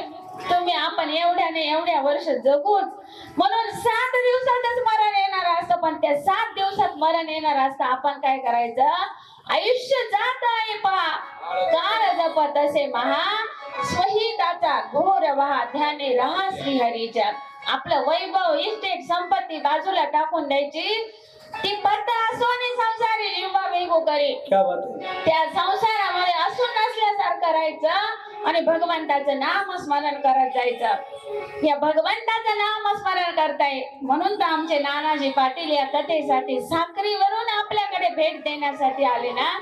खूप इस्टेट आहे, खूप पैसा आहे त्यांच्या घरी, पण कायमस्वरूपी भगवंताच्या नाम स्मरणामध्ये कुठेही कार्यक्रम असला ना तिथे जात असतात ते. आणि दान धर्म करायचा असेल त्यांच्यावर एखादी जबाबदारी सोपवली ना तर ते सुद्धा ती पूर्ण करतात. अगदी आनंदीला देहूला मांडे सुद्धा देतात, स्वतः घेऊन जातात मांडे ते. म्हणून असा वागा, असे मोठ्यांचे आदर्श घेत चला जीवन जगताना. हे परीक्षिती राजा बसलेले ध्यान अवस्थेत 7 मजली इमारत बांधले. वारा सुद्धा आतमध्ये प्रवेश करत नव्हता. 6 दिवस झाले. परीक्षिती राजा विचार करताय उद्याच्या दिवसात जर आपला मृत्यू टळला तर मी काळावरती विजय मिळवला, काळाला सुद्धा मी जिंकलं. इकडं परीक्षिती राजा विचार करताय. पण परीक्षिती राजाला आता वाचवण्यासाठी कश्यप नावाचा मांत्रिक होता. कश्यप ऋषी वेगळे मांत्रिक वेगळे. कश्यप नावाचे मांत्रिक होते. त्यांना कळालं घरची परिस्थिती नाजूक होती. पण कसाही जर सर्प चावला, नाग चावला ना त्या नागाचं विष उतरवण्याचं सामर्थ्य या कश्यप मांत्रिकाकडे होतं. कश्यप मांत्रिक रस्त्याने चालला आणि तक्षक नाग सुद्धा रस्त्याने चालला होता. मृत्यू कसा चुकवता येत नाही. दोघही चालले आणि भेट झाली दोघांची. कश्यप मांत्रिक ते म्हणत होते अरे खूप दयाळू राजा आहे, दान धर्म करणारा राजा आहे, पण राजाला शाप मिळाला, त्या राजाला वाचवण्यासाठी मी चाललो. त्याच वेळेवर तक्षक म्हटला अरे तो राजाला वाचवण्यासाठी चालला, पण आपण दोघांची काय शक्ती आहे ना याचा प्रयोग तर आधी बघू ना. अरे तो निसर्गाच्या विरोधात वागतोय. दोघांचं बोलणं चाललेलं तिकडं. मग म्हटले चला प्रत्यक्षात प्रॅक्टिकलच करून बघू कोणामध्ये किती सामर्थ्य आहे, कसं सामर्थ्य नाही प्रॅक्टिकल द्वारे बघू. काय प्रयोग आहे आता? माझा प्रयोग तर मी केला, पण तुमचीही तुमच्याजवळ काय मंत्रसिद्धी काय प्रयोग आहे ते दाखवा. मग तक्षक नागाचा आपला प्रयोग दाखवायचा ना. तक्षक नागाने दाखवलं, पण कश्यप नावाचा जो मंत्री होता हा मंत्री पुढे आला आणि ज्या तक्षक नागाने ज्या वडाच्या झाडाची राख करून ठेवली होती ना याच्याकडे मांत्रिकपणा होता ना हा नागाचं विष उतरवायचा. या कश्यपानं ती राख झालेला जो आहे ना तो वडाचा वृक्ष परत तो डेरेदार वृक्ष उभा केला त्या राखेपासून. आणि मग समजलं की दोघांमध्ये किती सामर्थ्य आहे. पण हा मांत्रिक म्हणतोय, तक्षक नागाने मांत्रिकाला सांगितलं राजा अरे मांत्रिका बघ तुला काय पैसे पाहिजे ना, काय पाहिजे ते मी देतो, पण निसर्गाच्या विरोधात तू जाऊ नको रे बाबा. निसर्गाच्या खरं उलट फिरेल. जे ठरलेले नियतीचा जो शाप परीक्षिती राजाला भेटलेला आहे ना त्या परीक्षिती राजाला याच्यामधून कोणीही वाचवू शकत नाही. म्हणून तो नियतीचं चक्र फिरू नको. असंच आपल्या आईचा मृत्यू चुकवण्याचा गरुडानं सुद्धा प्रयत्न केला होता. गरुड हे विष्णू भगवंताचं वाहन असलेलं गरुड, पण गरुडाची आई आजारी पडली आणि भेटायला पाहुणे यायला लागले. आता मोठ्यांचे पाहुणे मोठेच असणार ना हो. गरुड म्हणजे प्रत्यक्षात विष्णू भगवंताचा वाहन. म्हणजे आताच्या भाषेत बोलायचं झालं तर मुख्यमंत्र्याचा PA म्हणजे गरुड. मग गरुडाची आई आजारी पडली, भेटायला पाहुणे यायला लागले. मोठ्यांचे पाहुणे मोठे असणार. दिवसभर गरुडाने बाहेर जावं, आल्यावर विचारावं, आई साहेब आज भेटायला कोण आलं होतं. मग या गरुडाच्या आईने सांगावं, गरुडा इकडचे पाहुणे आले, तिकडचे पाहुणे आले. एक दिवस गरुडाला गरुडाने विचारलं आईला, आई आज भेटायला कोण आलं होतं. गरुडाच्या आईने सांगितलं, गरुडा अरे बाबा आज मला भेटायला प्रत्यक्षात यमराज आले होते, खूप मोठे पाहुणे आले होते, पण जाताना आले ते थोडस असले, त्यांच्या हसण्याचं कारण मला समजलं नाही. मग गरुडा पुढे प्रश्न उभा राहिला, अरे यमराज तर काही एरवी येऊ शकत नाही, त्यांच्याकडे वेळच नाहीये यमराजाकडे यायला, का आले असतील नेमके. मग गरुडानं पहिला प्रश्न विष्णू भगवंताला विचारला की यमराज माझ्या आईला का भेटायला आले होते. विष्णू भगवंताने सांगितलं, अरे तुझ्या आईचा मृत्यू जवळ आलेला आहे बाबा, म्हणून प्रत्यक्षात ना यमराज तुझ्या आईला भेटायला आले. मग गरुडाला आपल्या आईचा मृत्यू चुकवायचा होता या परीक्षिती राजासारखा. मग परीक्षिती राजासारखा मृत्यू चुकवण्यासाठी गरुडानं काय केलं, आपल्या आईला खांद्यावर घेतलं, मोठे मोठे पंख गरुडाचे जाती बोलला आणि लांब असं हिमालयाच्या पर्वत रांगेत नेऊन ठेवलं. आईला सांगितलं, आई तू इथं अगदी सुरक्षित राहशील का, यमराज सुद्धा तुला इथं घ्यायला येणार नाही. आईला तिथं नेऊन ठेवलं. परत गरुड भगवंत निघाले, रस्त्याने भेटले ते यमराज भेटले. दुसरा प्रश्न गरुडाने यमराजांना विचारला की माझ्या आईला भेटायला आले ते, पण जाताना हसले, का हसले. तेव्हा यमराजाने सांगितलं, गरुडा तुझ्या आईचा मृत्यू ना त्या हिमालयाच्या पर्वत रांगेत बाबा झाडाच्या खोडापाशी होणार होता रे, म्हणून मला हसायला आलं होतं की तुझी म्हातारी आई तर अजून घरात बसलेली आहे, इतक्या दूरवरती तुझ्या म्हातारी आईला कोण घेऊन जाईल. पण गरुडा तू माझं काम बाबा अगदी सोपं केलं, तूच तुझ्या आईला घेतलं, त्या हिमालयाच्या पर्वत रांगेत नेऊन ठेवलं. मला गरुडाला मृत्यू चुकवता आपल्या आईचा नाही हो, कुणालाही चुकवता येत नाही, कधीही चुकवता येत नाही, कितीही प्रयत्न केले. अहो संत असतील, देवादिक असतील, यांना सुद्धा मृत्यू चुकवता आला नाही, तर परीक्षिती राजाला का मृत्यू चुकवता येणार होता का. या यमराजांना यायला वेळच नव्हता, पण यमराज भेटायला आले. आणि यमराजांची यमुना नावाची बहीण होती. का भाऊबीज आपण साजरी करतो, या यमराजांची यमुना नावाची बहीण होती. ती म्हणायची, दादा अरे सगळ्यांचे भाऊ बहिणींकडे जातात दादा, पण तू कधीही माझ्या घरी येत नाही.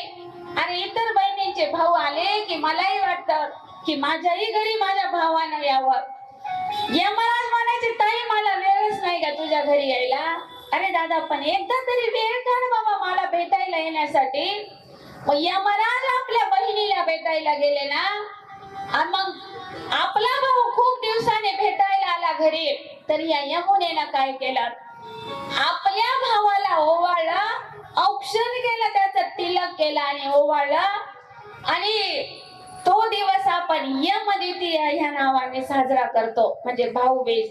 आणि त्या दिवशी ह्या यमुनेनं आपल्या भावाकडून वरदान मागून घेतलं, दादा जसं आज तू माझ्या घरी आला ना, मी तुला ओवाळलं, तर बघ आजच्या दिवशी ना एकही म्हणजे बहिणीनं आपल्या भावाचं औक्षण करायचं, आणि त्या दिवसापुरता तरी बहीण भावांना तुझ्या यातना होऊ देऊ नको रे, तुझ्या यमाच्या यातना होऊ देऊ नको. म्हणून महिला मंडळ एकच सांगते, आणि माझ्या दादांना तुम्हाला सुद्धा एकच सांगते, नाही यमद्वितीयेला भाऊबीजच्या दिवशी आपली बहीण आपल्या घरी येऊ शकली ना, आपण बहिणीच्या घरी जा आणि आपण स्वतः आपल्या बहिणीच्या हातून तिलक करून घ्या, ओवाळून घ्या. त्या दिवशी यमुनेनं वरदान मागितलंय आपल्या भावाकडे ना, तर त्या दिवसापुरतं तरी यमाच्या यातना आपल्याला होत नाही. म्हणून त्या दिवसापासून आपण यमद्वितीय म्हणजे भाऊबीज हा सण साजरा करायला लागलो. लक्षात असू द्या, हे परीक्षिती राजा ध्यान अवस्थेमध्ये बसलेले. परीक्षिती राजाचं इतकं तप झालं ना, परीक्षिती राजा 7व्या मजल्यावरती बसलेले. तक्षक नाग आणि कश्यप मंत्री जो होता, या कश्यप मंत्र्याला काढून दिलं तक्षक नागाने बाजूला. अरे नियतीच्या विरोधात जाऊ नको बाबा. आता कश्यप नागाला वाटलं, तक्षक नागाला वाटलं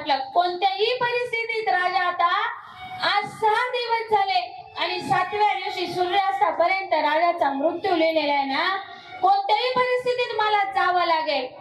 मग याने काय केलं होतं, तक्षक नागाने विचार केला आणि साधूचं रूप घेतलं. जे दोन साधू आलेले आहेत ना, इकडे या पुढे, साधूचं रूप घेतलं आणि हे दोनही साधू, आता तक्षक नाग जो होता, हे साधूचं रूप घेतलं. दोनही साधू जिथं हे परीक्षित राजा तप करताय, परीक्षित राजा 7व्या मजल्यावर बसलेले, तिथे गेले. पण राजाला भेटण्याची तर परवानगीच नाही. जे द्वारपाल आहेत ना, द्वारपालाने या साधूंना अडवलं, जायचं नाही आतमध्ये, तुम्ही प्रवेशच करू शकत नाही, नाही जाणार. तर हे साधू म्हणू लागले त्या द्वारपालांना, अरे आम्ही काही दुसरे तिसरे कोणी नाही, तुमच्या राजाचा मृत्यू वाचवण्यासाठी, चुकवण्यासाठी आम्ही आलोय. राजाला भेटायचंय आम्हाला, जाऊ द्या ना राजाला भेटण्यासाठी. तर खूप विनंती केली, मग राजाला भेटण्यासाठी जायची परवानगी दिली. जेव्हा राजाला हे भेटण्यासाठी गेले, दोनही साधू राजाला भेटण्यासाठी गेले. राजा बघतोय आपल्याला भेटण्यासाठी हे साधू आले. राजाने त्यांचं स्वागत केलं. जरी 7व्या मजल्यावर काचेच्या बंगल्यात राजा बसलेला, पण स्वागत केलं. त्याचबरोबर या साधूंनी काही फळं आणले. ते बाहेरनं थोडं क्रॉस मध्ये वा, तिकडे दिसू द्या, असं ते फळं आणलेले होते. ते फळं राजे साहेबांना सांगितलं, राजे साहेब आता तुमचा मृत्यू चुकलाय हो, आता सायंकाळ व्हायला आले, पण थोडा उशीर होता. या साधूंनी म्हणजे तक्षक नागाने काय केलं, आपल्या मंत्र प्रयोगाने सूर्यालाच झाकून टाकलं. अंधार केला, संपूर्ण सगळीकडे अंधार पसरला आणि या दोन साधूंनी फळ घेतलं. ते फळ राजाच्या हातात दिलं. राजाच्या हातात फळ काढू द्या. फळ दिलं राजाच्या हातामध्ये. राजा बघतोय ते फळ, चांगलं निरीक्षण करून बघतोय. पण त्या फळाला आहे ना छोटीशी साप आणलाय. त्या फळाला छोटस होल पडलेलं होतं. होल पडलेला राजा परत बघतोय हातामध्ये, परत ते घेऊन बघतोय आणि साप त्या राजाच्या हातात. साप तुम्ही बाजूला. साधूचं काम झालं. साधूनी फळ राजाला दिलं. राजा बघतोय, परत बघतोय, पण त्या फळाला नेमकी ना नियती कसं कर्म चुकू देत नाही. त्या फळाला एक छोटस होल होतं.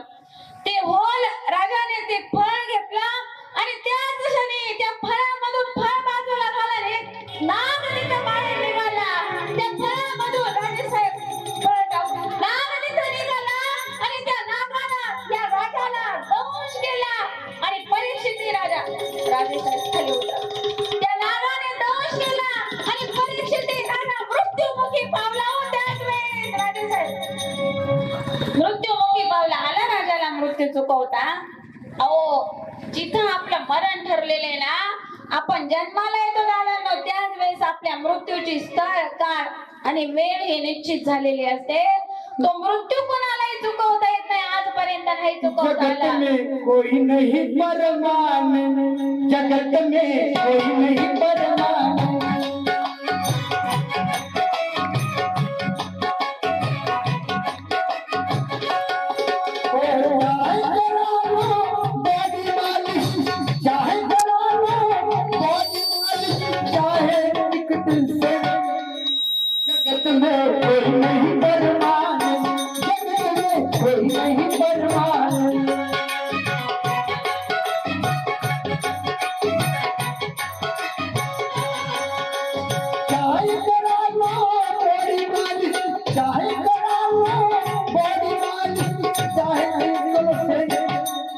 चाहे बॉडी मालिश, चाहे आकर्षण, पर जगत में कोई नहीं परमान. जगत में कोई नहीं परमान.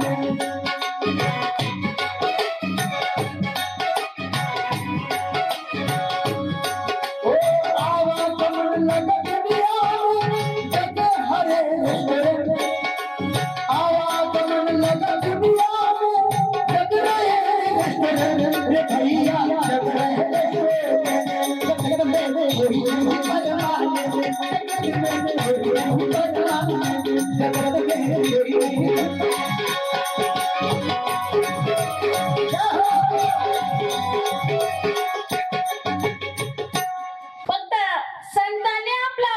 आमचे तुकाराम महाराज बघा सदेह वैकुंठाला गेले, विमान तुकाराम महाराजांना घ्यायला आले. संतांनी मात्र काळावरती विजय मिळवलेला आहे. आणि परीक्षिती राजा आपल्या मरणाच्या वेळी परीक्षिती राजाने सुद्धा ना या आई भगवतीची प्रतिज्ञा केली, ती आई भगवतीची प्रार्थना केली, ती आई भगवतीची शक्ती प्राप्त करण्यासाठी.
कशाने बरं मला मुलगा होईल नेमकी?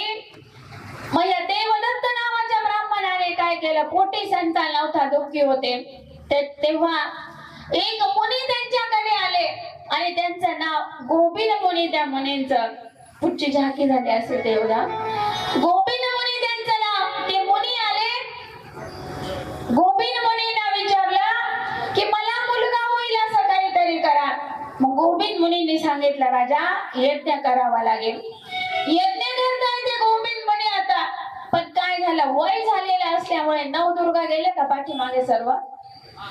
एकही इथं नाही ना, गेल्या ना? वा.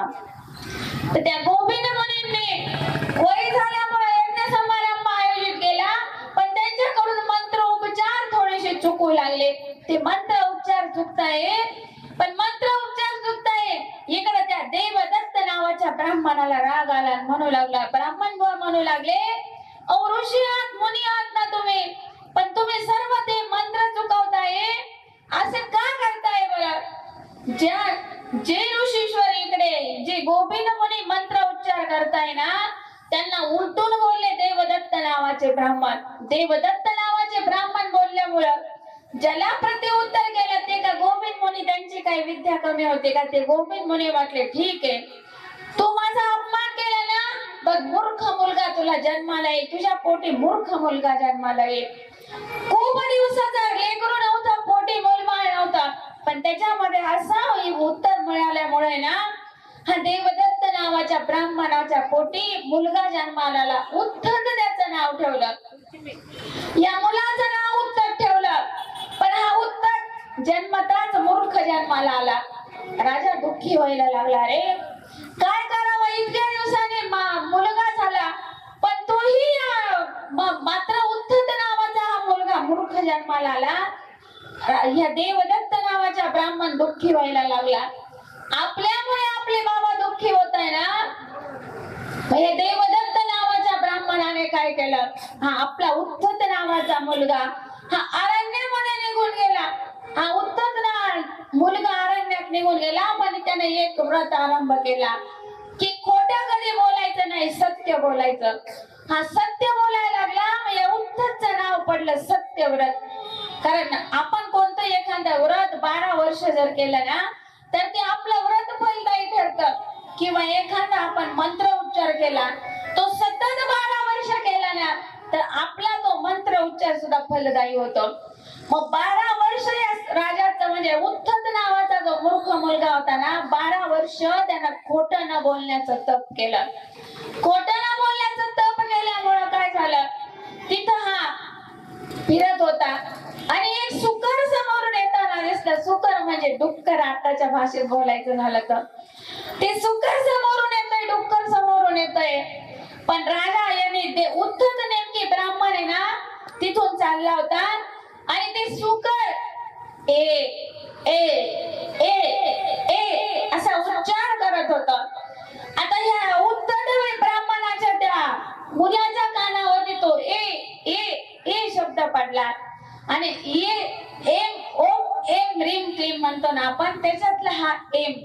पण त्याच्यावर बिंदू राहित होता, टिंब नव्हता त्याच्यावर, फक्त ए ए ए असा उच्चार या उद्धत नावाच्या मुलाच्या कानावरती पडला. आणि त्याच वेळेस आई भगवतीने या उद्धत मुलाच्या ह्याच्यावरती कृपा केली आणि तो जो मूर्ख मुलगा होता ना ब्राह्मणाचा, फक्त ए ए ए हा उच्चार झाल्यामुळे या ब्राह्मण पुत्राच्या मुखातून हा मूर्ख ब्राह्मण पुत्र जो होता ना, हा एकदम व्यवस्थित झाला. हो, तो कोणाच्या कृपेमुळे, या आई भगवतीच्या कृपेमुळे.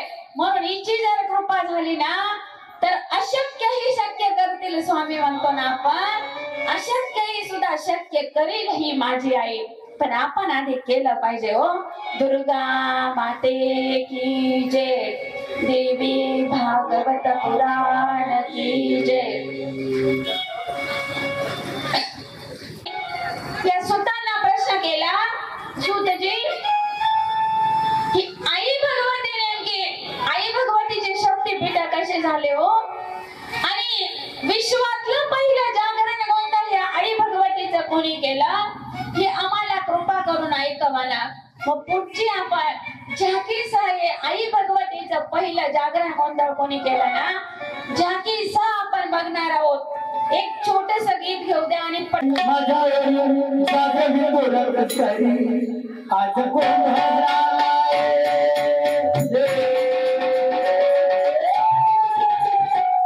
आता गोंधळ मांडला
हे ब्रह्मदेव जे आहेत, ब्रह्मदेवजी सृष्टी विस्ताराचं काम करताय आणि सृष्टी विस्ताराचं काम करत असताना आपली सृष्टीचा विस्तार कसा होणार बरं?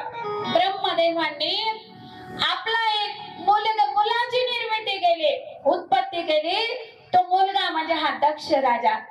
या दक्ष राजाला ब्रह्मदेवाने उत्पत्ती केली दक्ष राजाची. तो माझ्या सृष्टी विस्ताराच्या कामात मदत कर बाबा. आता मग सृष्टी विस्ताराच्या कामात मदत करायचं, या सृष्टीचा विस्तार वाढवायचा ना. मग आपल्या वडिलांच्या सांगण्यावरून, या ब्रह्मदेवांच्या सांगण्यावरून दक्ष राजानं काय केलं? 10,000 पुत्रांची उत्पत्ती केली. 10,000 पुत्रांची उत्पत्ती केली आणि या मुलांना सांगितलं, बाळांनो बघा, तुम्ही एकच करा, तुमचा विवाह करायचंय, पण तुम्ही तप करण्यासाठी, जप करण्यासाठी ना हिमालयाच्या पर्वत रांगेमध्ये जा. आता आपल्या वडिलांनी सांगितलं, दक्षाने सांगितलं ना, ही मुलं हिमालयाच्या पर्वत रांगेमध्ये गेले आणि तप करताय हिमालयाच्या पर्वत रांगेमध्ये.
करताय बघा. तप केले या लेकरांनी. 10,000 मुलांना तप करून निघाले आणि तप करून येत आहे तेव्हा यांना शेंडीवाले बाबा भेटले. नारद बाबा इकडे बघा. हे शेंडीवाले बाबा यांना भेटले आणि ते म्हणताय, अरे कोण तुम्ही नेमकी या मुलांना विचारताय? हे मुलं म्हणताय, हाच प्रश्न तुम्ही आम्हाला विचारणारे कोण ते सांगा. तेव्हा नारद बाबा हे शेंडीवाले बाबा म्हटले, अरे मी तुमचा अंकल आहे, अंकल, तुमचा काका, काका, तुमचा चुलता आहे, चुलता. समजावण्यासाठी यांना म्हणताय. हे म्हटले, अरे आजपर्यंत तर आमचे अंकल तुम्ही आम्हाला कधी दिसले नाही, कधी भेट नाही, कधी दर्शन नाही, काही नाही.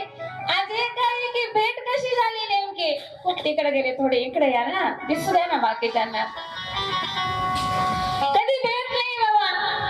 हे यांचे अंकल सांगताय शेंडीवाले बाबा आपले, अरे मी ना खूप लांब वरती राहतो बाबा, त्याच्यामुळे तुमची आमची भेट नाही, सारखं फिरतो. पण कशासाठी कुठे गेले होते रे तुम्ही? हे मुलं म्हटले, आम्ही तप करायला गेलो होतो आणि तप करून पूर्ण झालं की आमचे बाबा आमचं शुभ मंगल सावधान करून देणारे. हो म्हणे. मग हे नारद बाबा यांना म्हटले, अरे लग्न करून शुभ मंगल सावधान करून कुणाचं बरं झालं तर तुमचं बरं होणार आहे. जा परत हिमालय नगरीमध्ये तप करायला. परत हिमालय पर्वतावरती ह्या लेकरांना तप करण्यासाठी काढून दिलं. पण जेव्हा दक्षाला कळालं, आपले मुलं परत पाठवून दिले नारद बाबाने. या दक्ष प्रजापतीने परत 10,000 पुत्रांची उत्पत्ती केली आणि त्यांना परत तेच सांगितलं, बाळांनो जा आणि हिमालयाच्या पर्वत रांगेवरती तप करा. परत 10,000 लेकर हिमालयाच्या पर्वत रांगेवर गेले, तप केलं. परत तप करून येत असताना हे शेंडीवाले बाबा परत हजर होते. तर शेंडीवाल्या बाबांना यायला वेळच लागत नाही, जायला वेळ लागत नाही, यायला वेळ लागत नाही. शेंडीवाले बाबा परत तिथं हजर.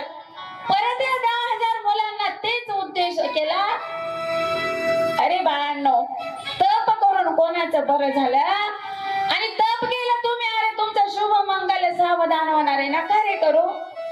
त्या संसारामध्ये पडला का सर्व दुःखच भरलेलं या संसार नगरीमध्ये. नका तुम्ही परत संसारामध्ये जाऊच नका. परतही हे मुलं काढून दिले. शेंडीवाल्या बाबाने परत हे मुलं काढून दिले. मुलं गेली आता.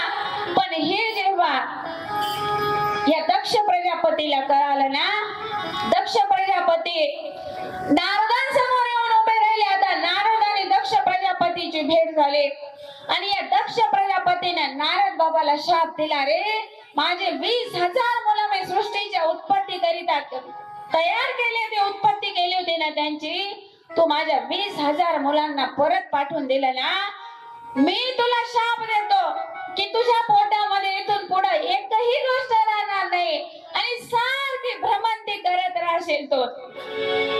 शाप दिला या दक्षाने. म्हणून तेव्हापासून आजपर्यंत आहे ना, हे ब्रह्मदेव म्हणजे नारद सारखे भ्रमंती करताय आणि त्यांच्या पोटात एकही गोष्ट राहत नाही. आता शाप मिळाला. पण जेव्हा ही बातमी ब्रह्मदेवांना कळाली ना, ब्रह्मदेवजी आपल्या मुलाकडे गेले, दक्षाकडे गेले आणि दक्षाला सांगू लागले, दक्षा अरे तू एका संताला शाप दिलाय बाबा. नारद म्हणजे संत आहेत रे, आणि संताला शाप दिला, तू हे चांगलं केलं नाही. अरे तुझ्या 20,000 पुत्रांची उत्पत्ती केलेली होती ना बाबा, ते धड स्त्रीही नव्हते, धड पुरुषही नव्हते, ते किन्नर होते रे, किन्नर. जर तू त्यांचा विवाह केला असता या 20,000 पुत्रांचा, मोठं संकट ओढवलं असतं. पण या संताने तुला त्या मोठ्या संकटामधून वाचवलंय रे. पण तू संताचा अपमान केला बाबा. मग ठीक आहे, माझ्याकडून संताचा अपमान झाला ना, नवदुर्गांची तयारी झाली का बघा बरं. संताचा अपमान झाला ना माझ्याकडून, मग हा संतांचा अपमान माझा कशाने दूर होईल सांगा, हा शाप माझा कशाने दूर होईल. ब्रह्मदेवजींनी त्यावेळी दक्ष प्रजापतीला सांगितलं आणि नारदांनी सांगितलं, तू तप कर, आई भगवतीचं जागरण गोंधळ कर, की आई भगवती तुला प्रसन्न होईल. तू 9 दिवस जेव्हा आई भगवतीचं जागरण गोंधळ करशील ना, ती झाली का तयारी? इथे इथे बोलवायला होता लगेच बोल. ती आई भगवती तुला प्रसन्न होईल. मग दक्ष प्रजापतीने काय केलं? वरती भगवती आईचं चित्र रेखाटलं. त्या आईचं चित्र एका कागदावरती रेखाटलं आणि दक्ष प्रजापती आता ह्या आईला आहे ना, या भगवती आईला जागरणासाठी गोंधळासाठी बोलू लागले. आई आई तुझं जागरण मांडलंय का? आई आई गोंधळासाठी ये. आई भवानी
या दक्ष प्रजापतीने ना आई भगवतीचं चित्र रेखाटलं आणि दक्ष प्रजापतीला आई भगवतीचा गोंधळ मांडला आणि गोंधळ मांडला आणि दक्ष प्रजापतीला त्याच्या समोर एक दिवा लावला. आई भगवती समोर दिवा लावला.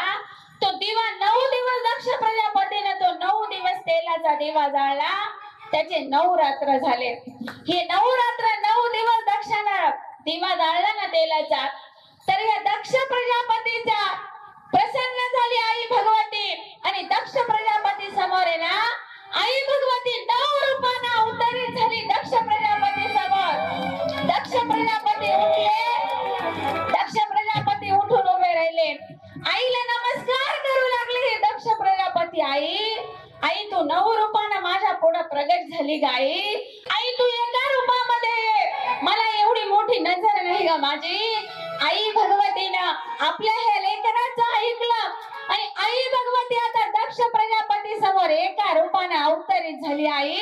आणि आता आई भगवती दक्ष प्रजापतीला विचारू लागले, ओ आई भगवती बाळा का माझं पाचारण केलं रे बाळा? कशासाठी मला बोलवलं? का माझं जागरण गोंधळ केलं बाळा? तेव्हा दक्ष प्रजापती सांगू लागले, आई आई एका संताला माझ्याकडून शाप मिळालाय ग आई. या संताचा शाप जाण्यासाठी मला वाटतं तू माझ्या पोटी जन्म घ्यावा ग आई. या आईने सांगितलं, ठीक आहे राजा, मी तुझ्या पोटी जन्म घेईल, पण बघ माझ्या 2 अटी तुला मान्य करावी लागते.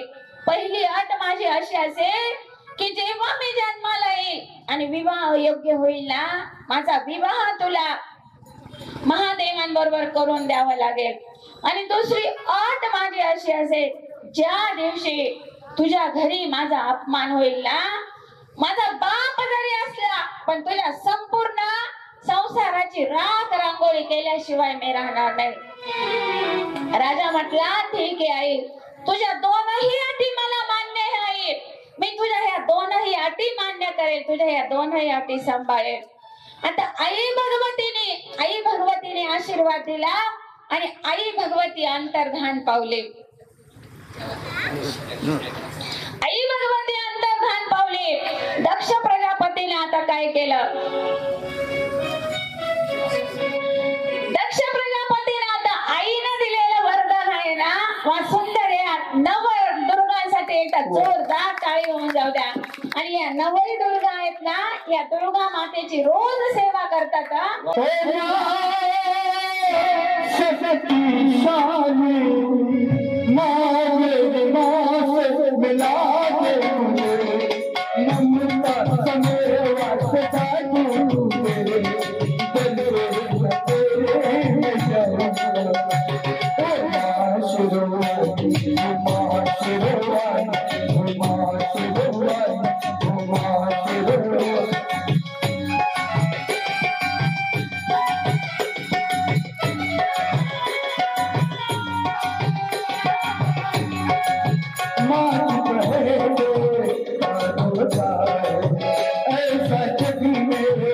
कब होता है नाच बने कब होता है ऐसा जग में कब होता है पत्थर के दिल भी क्या तेरा हो गया पत्थर दिल भी क्या तेरा हो गया पत्थर तेरी दया को दिखा दूंगा तुझको रुला दूंगा. म्हटलं दक्षा मी तुझ्या पोटी जन्म घेणार पण 2 अटी मला मान्य करावे लागतील. मग या दक्ष प्रजापतीच्या पोटी ना ही आई भगवती सती रूपाने अवतरित झाली. सतीला येऊ द्या. सती रूपाने ही आई भगवती अवतरित झाली. पहिली अट दक्ष प्रजापतीने बरोबर सांभाळली. जेव्हा सती विवाह योग्य झाली ना या सतीचा विवाह दक्ष प्रजापतीनं भोले बाबांसोबत करून दिला. भोले बाबांसोबत सतीचा विवाह केला. पण दुसरी अट जी आहे ना हा दक्ष प्रजापती आई भगवतीची दुसरी अट मात्र दक्ष प्रजापती सांभाळू शकला नाही. या दक्ष प्रजापतीनं काय केलं मोठा यज्ञ समारंभ कणखल क्षेत्रामध्ये खाली बसा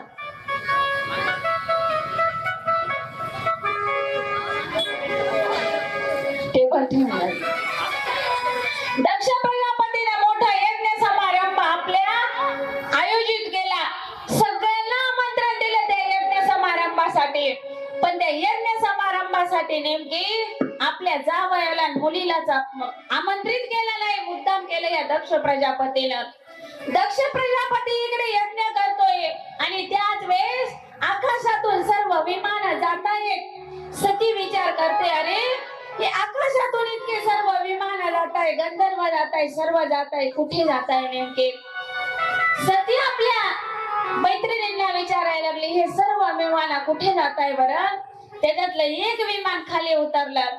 एक विमान खाली उतरलं ते सतीला म्हणू लागले अगं तुझ्या वडिलांच्या घरी मोठा यज्ञ समारंभ आयोजित केलाय तिथं आम्ही चाललो. सती भोले बाबांना विचारायला गेले माझ्या वडिलांच्या घरी मोठा यज्ञ समारंभ आहे जाऊ का मी. पतीला विचारायला गेली. भोले बाबांनी सांगितलं नको सती जिथं आमंत्रण नाही ना आमंत्रणाशिवाय जाऊ नाही ग. सती म्हटल्या माझे बाबा आहे विसरले असतील आमंत्रण देण्यासाठी पण मुलीला वडिलांच्या घरी कशाला आमंत्रण पाहिजे बरं जाण्यासाठी. पण आता सती काय ऐकत नाही. भोले बाबा म्हटले बाई तुझा सती यज्ञ समारंभासाठी सतीची चेष्टा करू लागल्या का ग. अजून तरी तुझा पती अंगावर कपडे परिधान करतो का ग बाई. स्मशानातच राहतो ग. तुझा पती अजूनही काही खातो का नाही का असाच फिरतो. या बहिणी सतीचा अपमान करतायत. सतीच्या बहिणी अपमान करताय सतीचा. पण सतीच्या आईने जेव्हा बघितलं आपलं लेकरू समोर येत आहे पण दक्षानं सांगून ठेवलं होता की बा तू जरी आई आहे पण आपल्या मुलीसोबत बोलायचं नाही. पण जेव्हा मुलीने या आईने मुलीला बघितलं आईचे डोळे मानवले डोळे भरून आले. सती काय अवस्था केली ग सती स्वतःची येतो. आई म्हणू लागली बाळा बाळा तुला नाही म्हणत होतो पण तू ऐकलं नाही काय अवस्था केली बाळा तू स्वतःची. जेव्हा सतीच्या आईची भेट झाली ना ताईंनो सतीच्या आईने सतीला जवळ घेतलं कपटाळून सती करायला लागले. पण त्याच वेळी दक्ष प्रजापती उठले. हो दक्ष प्रजापती उठले आणि बघितलं हिच्याकडे. त्यावेळेस आईने आपल्या लेकराची मिठी सोडून दिली. आईचा नाविलाज झाला. सती बघते. सती आपल्या बाबांकडे आली. आपल्या बाबांकडे आले सती आणि विचारू लागले बाबा एवढा मोठा यज्ञ समारंभ आयोजित केला अहो पण इथं माझ्या पतीचं कुठे स्थान दिसत नाही हो बाबा. याच्यामध्ये माझ्या पतीला हो देवांचाही देव असणाऱ्या महादेवाला तुम्ही या यज्ञामध्ये जागा दिली नाही बाबा. हे प्रजापती म्हणायला लागले अगं बिना आमंत्रणाची आली तुला कोणी बोलवलं होतं इथं. अगं तुझा पती जोगडे आहे स्मशानामध्ये राहतो त्याच्या पुढे भूत वेता असता तुझ्या पती पुढे कशाला आली तो. राग आला जेव्हा आपल्याच पतीची जेव्हा ते पण ठेवायचं नाही का? नाही का? आपल्या पतीची जेव्हा आपल्या सती समोर जेव्हा त्याची निंदा होऊ लागली ना, सतीने कानावरती हात ठेवले या सतीला. बाबा बाबा, जरी तुमच्या पोटी जन्म घेतला बाबा मी, पण माझ्या पतीचा अपमान करताय ना. त्या सतीने त्या दक्षाच्या यज्ञ समारंभात उडी टाकली, उडी घेतली त्या यज्ञ समारंभामध्ये.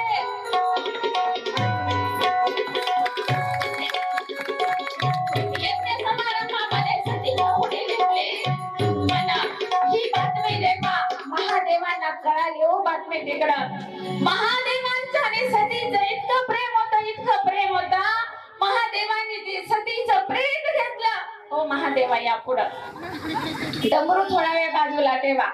ते आईचे शक्तिपीठ झाले. पण जेव्हा आता हा अनर्थ कसा करायचा, कमी करायचा ना, म्हणून या दक्ष राजाच्या यज्ञाचा विध्वंस करायचा. या वीरभद्र, या दक्ष राजाच्या आणि त्या जटेपासून वीरभद्र तिथे उत्पन्न झाला. त्या वीरभद्राला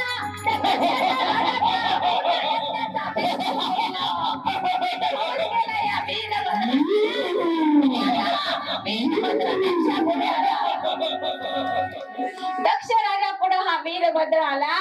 दक्षाच्या न्याची झटापट झाली, दोघांची झटापट झाली, इतकी झटापट झाली. सतीला बाजूला करा. झटापट झाली दोघांची. आणि त्या झटापटीमध्ये आता ही सतीची आई पुढे आली. सतीची आई पुढे आली आणि सतीची आई म्हणून वीरभद्राला आले. या महादेवांना विनंती करू लागली, अहो काही करा, माझ्या पतीला जीवदान द्या. हो मी तुमच्या पुढे भीक पसरते, पदर पसरते, हात पसरते, माझ्या पतीला तुम्ही जीवदान द्या. ठीक आहे म्हटला. परत झटापट चालू झाली वीरभद्राची आणि दक्षाची. परत झटापट चालू झाली आणि त्याच बरोबर वीरभद्राने ना दक्षाचं मस्तकच उडवलं. दक्षाचं मस्तक. आता दक्ष राजा खाली पडले, वीरभद्रानं मस्तक उडवलं. पण सतीची आई म्हटली जावयाला आपल्या, जावई अहो काहीतरी करा, पण तुमच्या सासऱ्याला जीवदान द्या. हो तेव्हा यांनी काय केलं, शिवगण पाठवले आणि सांगितलं पहिलं ज्या प्राण्याचं तुम्हाला शिर दिसेल ते शिर आणा आणि आपण दक्षाला जिवंत करूया. त्याचबरोबर शिवगण गेले. शिवगणांना पहिला प्राणी दिसला ना, शेळीचा मुलगा बोकड.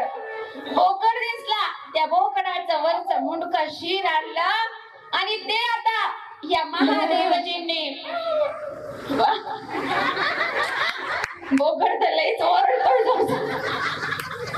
महादेवजींनी ते बोकड्याचं शिर घेतलं आणि आपल्या सासऱ्याच्या, हो लावा लावा, आपल्या सासऱ्याच्या धडावरती ते शिर लावलं. आणि त्याच बरोबर आहे ना दक्ष राजा जिवंत झाला. दक्ष राजा जिवंत झाला. पण वरती जे धड मात्र माणसाचं होतं, पण वरती शिर मात्र बोकडाचं होतं. आहे का? मी तर तेच सांगितलं बघा. जेव्हा जेव्हा आपण भोले बाबांच्या मंदिरामध्ये जातो ना, जेव्हा जेव्हा आपण बोकडाचा आवाज काढतो ना, तर भोले बाबांना आपल्या सासऱ्याची आठवण येते. आणि सासऱ्याची आठवण आली की भोले बाबा जोर जोरात हसायला लागतात आणि आपण काय मागितलं ना ते लगेच देऊन टाकतात. म्हणून भोले बाबाच्या मंदिरात गेले की बकराचा आवाज तिथं काढत जायचा. म्हणून बघा, ही भगवती आपल्या घरी अवतीर्ण होती. हो पण भगवती अवतीर्ण होण्यासाठी तितकं तप आपल्याला करावं लागतं दादांनो. दक्षाने तप केलं, पण दक्ष मात्र ते सांभाळू शकला नाही ना. म्हणून याच स्वतःच्या मुलीनं दक्षाच्या घराची, संसाराची राख रांगोळी केली. एकदा या सुंदर झाकीसाठी जोरदार टाळी होऊ द्या. आमच्या नवदुर्गांसाठी सुद्धा जोरदार टाळी होऊन जाऊ द्या. आणि सुंदर सुंदर झाकी जे मनवताय त्यांच्यासाठी जोरदार टाळी.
सतीची जाके बघितली आणि सती कशी दक्ष प्रजापतीच्या घरी मुलगी म्हणून जन्माला आली ती आपण बघितलं. उद्या आपल्या कथेमध्ये ना शिव पार्वती विवाह होणार आहे.